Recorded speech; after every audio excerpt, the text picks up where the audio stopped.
In the quiet town where Sally lived, the seventh day after the passing of her husband, Johnny, had arrived. The family believed that on this day, Johnny's soul would return to their home, seeking solace and connection with his loved ones. The house was filled with a mix of sorrow and anticipation, as Sally and her relatives prepared for this spiritual reunion. The altar in Sally's house was adorned with an array of fruits and food, each item carefully placed as an offering to Johnny. The scent of incense filled the air, creating a solemn atmosphere. Meanwhile, in the garden, Sally's children, Pauline and her siblings, were burning hell money, their prayers echoing softly as they hoped their offerings would reach their deceased father. Sally, however, was consumed by worry.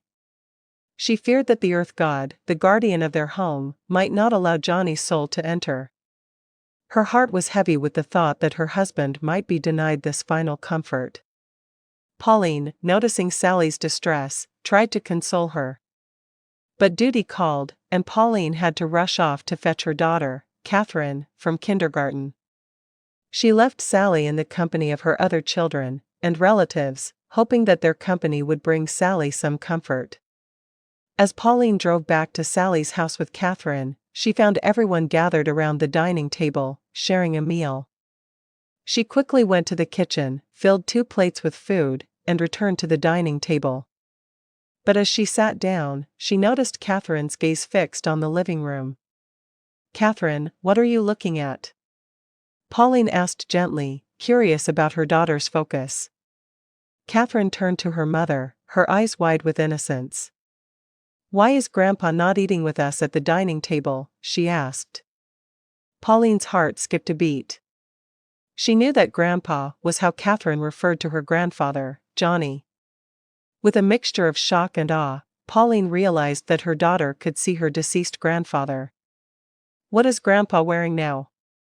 Pauline asked, her voice barely above a whisper. Catherine smiled softly. "His favorite blue buttoned shirt and black pants," she replied.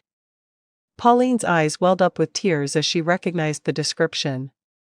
Those were the clothes Johnny had been wearing on the day of his cremation.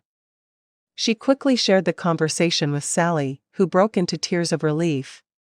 Sally had been so worried that Johnny's soul would not be able to enter their home, but Catherine's words brought her immense comfort.